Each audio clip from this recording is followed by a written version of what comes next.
सभी भाइयों को राम राम। मेरे प्यारे मित्रों, कैसे हो? अच्छे होंगे उस परम पिता परमात्मा की कृपा से। आज की वीडियो बहुत ही ज्ञानवर्धक वीडियो है। इसको पूरी सुनना और सुनने के बाद एक लाइक जरूर करना, सब्सक्राइब करना, ताकि आने वाला वीडियो सभी भाइयों के पास तुरंत पहुंच जाए। महात्मा ने फकीर से क्या सीखा? मनुष्य को चाहिए कि सीमित बुद्धि को अपनाना, अपना वजीर या मंत्री न बनाइए। उसकी जगह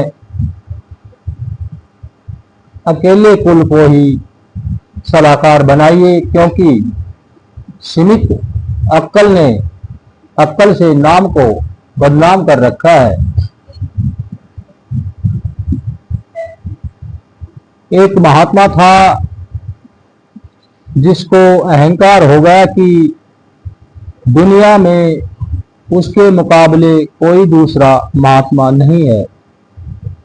उसने खुदा से कहा कि अगर कोई मुझसे बड़ा है तो मुझे बतलाओ। हुक्म हुआ कि मेरे बंदे बड़े बड़े हैं, तू उनके बराबर नहीं है। महात्मा ने कहा कि फिर भी बताओ तो सही।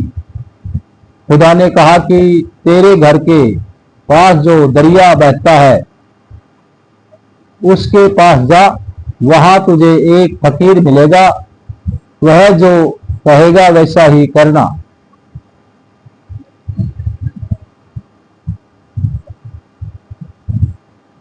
जब महात्मा उसके पास गया, जिसका नाम हजरत खिज था, तो उसने कहा, तू मेरी तालीम के काबिल नहीं है। महात्मा ने इसमें अपनी बेइज्जती समझी, पर अपने क्रोध को रोकते हुए कहा, हजरत, जो आप कहेंगे मैं इनकार नहीं करूंगा। हजरत खिज ने कहा, बहुत अच्छा, जो मैं करूं उस पर ऐतराज न करना। यह कहकर वे दरिया के किनारे किनारे दोनों चल पड़े, आगे आगे खिज, पीछे पीछे महात्मा। बहुत दूर तक चलते रहे। चलते चलते एक जगह पर घाट पर कुछ किश्तियां थी। खिज ने महात्मा से पूछा कि यह किसकी किश्ती है? खिज ने पूछा कि यह किसकी किश्ती है? लोगों ने कहा कि यह अमुक अमीर की है,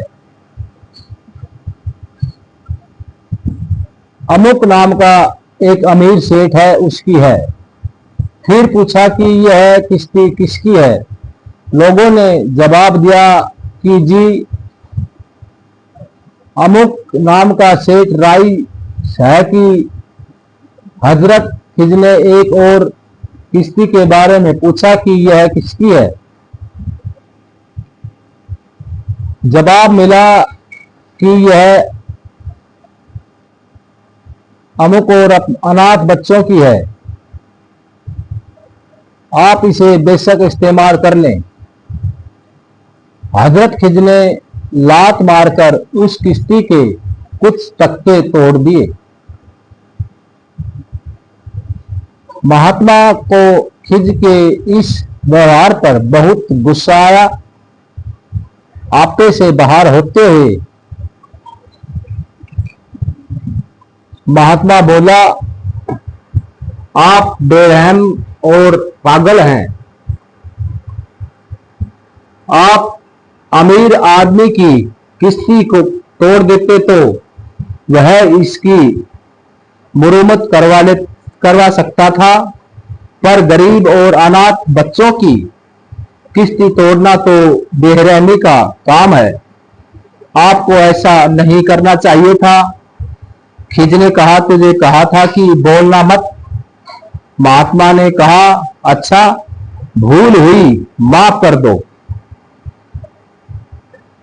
दोनों दरिया के किनारे किनारे किनारे चलते गए।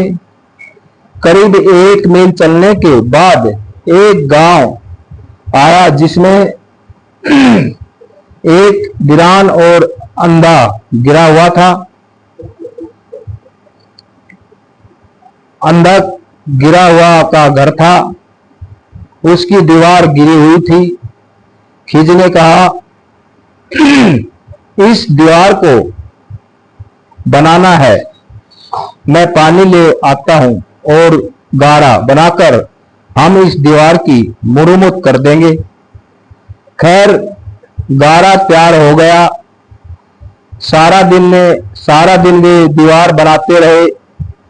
इधर शाम तक दीवार तैयार हो गई। अब उस सुनने घर में किसी ने पानी के लिए भी न पूछा। भूखे प्यासे थक कर सो गए। महात्मा से न रहा गया, कहने लगा, आप यह काम भी उल्टा है, आपका यह काम भी उल्टा है। अगर किसी गृहस्थ का घर बनाते तो वह हमसे पानी के लिए पूछता, रोटी के लिए पूछता, आराम करने के लिए बोलता। पर सुनने घर में किसी ने न रोटी को पूछा न पानी को। भूखे प्यासे सो रहे हैं। कुछ देर तक वह खिज को बुरा भला कहता रहा। जब उसने बोलना बंद कर दिया तो खिज ने कहा, मैंने कहा था कि सवाल मत पूछना। तुम यहां से चले जाओ और मुझे अकेला छोड़ दो। मेरे साथ जानने और शिक्षा लेने के योग नहीं हो। महात्मा जाने के लिए राजी हो गया, क्योंकि खिज जो भी कुछ कर रहा था उसे उसके प्रयोजन का कोई वास्तविक अर्थ नहीं दिखता था और न ही उसे कुछ शिक्षा मिलती थी। उसने खिज से कहा, हजरत, मैं आपको छोड़कर जाने के लिए तैयार हूं, पर इससे पहले कि मैं चला जाऊं, कृपया मुझे यह बताइए कि आपने ऐसे उल्टे कार्य क्यों किए हैं। खिज ने कहा, सुन ले, किश्ती इसलिए तोड़ी थी कि एक बादशाह आ रहा है, उसके साथ उसकी फौज है। वह सब किश्तियां उस पार ले जाएगा, सिर्फ वह टूटी हुई किश्ती छोड़ देगा। उस किश्ती का मालिक किश्ती को मुरम्मत करके उसे फिर बना लेगा और उसे पहले से ज्यादा लाभ हो जाएगा।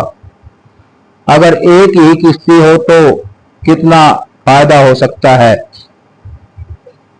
जो दीवार बनाई है उसके बीच में खजाना है, जिसके मालिक अनाथ बच्चे हैं। जब वे जवान होंगे यह खजाना उन्हें मिलेगा। मुझे खुदा ने हुक्म दिया था कि इस दीवार को बना दो। कहीं ऐसा ना हो कि उनके जवान होने तक यह बिल्कुल गिर जाए और खजाना जाहिर हो जाए और लोग निकाल ले जाएं। सो यह मैंने उसके हुक्म से बनाई है। जब खिज ने सब बात समझाई तो महात्मा ने नम्रता से झुकते हुए कहा, हजरत खिज, मैं एक बार फिर आपसे माफी मांगता हूं। यह कहकर उसने शर्म से अपना सिर झुका लिया। फकीरों की यह बात में रजम होती है।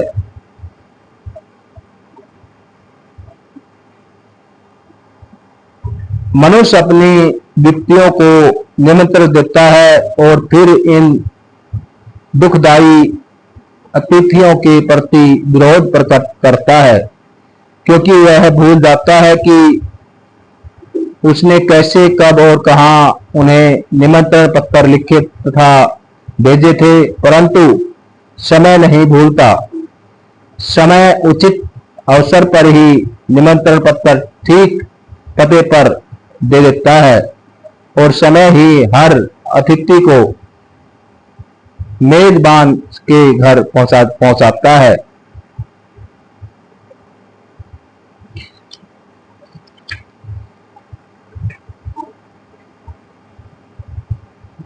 उन्होंने परमेश्वर को सच्चाई को बदलकर झूठ बना डाला और सृष्टि की उपासना और सेवा की, न कि सूझनहार की जो सदा ध्यान है।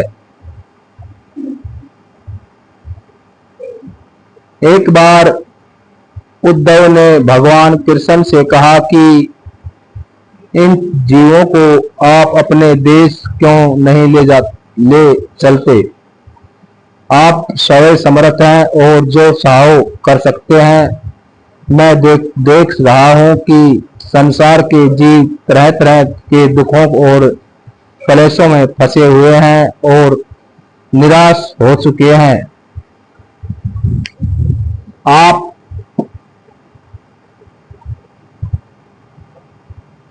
इन दुखी जीवों पर कृपा करके इन्हें अपने सुख धाम में क्यों नहीं ले जाते? भगवान कृष्ण ने कहा कि मैं तो चाहता हूं, लेकिन कोई जाने को तैयार भी हो। उद्धव ने कहा कि मैं नहीं मानता कि कोई चलने को तैयार नहीं हो। भगवान कृष्ण ने कहा, जाओ जीवों से पूछो कि वे जाने को तैयार हैं, यह सोचते हुए कि सच्चाई जानने का यही सही ढंग है। उद्धव चल पड़ा और जो जीव उसके रास्ते में आए उससे यह प्रश्न करने की ठान ली। हुआ ऐसा ही, चलते चलते सबसे पहले उसे एक असुर मिला। सबसे निकृष्ट योनि असुर की है। उद्धव ने असुर से पूछा कि क्या तुम मृत्युलोक को छोड़कर बैकुंठ जाना चाहते हो? वहां बड़ी शांति है, बड़ा आनंद है और रोशनी है। अगर तुम चाहो तो हम दोनों अभी चल पड़ते हैं। असुर ने उद्धव से पूछा, क्या तुम्हारे बैकुंठ में बच्चे हैं? उद्धव ने कहा, नहीं। असुर ने फिर पूछा, क्या मुझे वहां खाने पीने के लिए स्वादिष्ट मिष्टा मिलेगी? उद्धव ने कहा, नहीं, पर वहां दूसरी तरह की और बहुत सी चीजें हैं जो तुम्हें बहुत अच्छी लगेगी। सुअर बोला, मुझे इसमें शक है, क्योंकि विष्टा से स्वादिष्ट और क्या हो सकता है, इसलिए मैं तुम्हारे बैकुंठ में नहीं जाना चाहता। मतलब तो यह है कि दुनिया को छोड़कर नाम की ओर लगना बड़ा कठिन है। बिना भाग्य के यह दौलत नहीं मिलती। लोग विषय उतारों की ओर ही मोड़ने को तैयार नहीं है। इसका भाग्य इनको सच्चा आनंद नहीं लेने देता।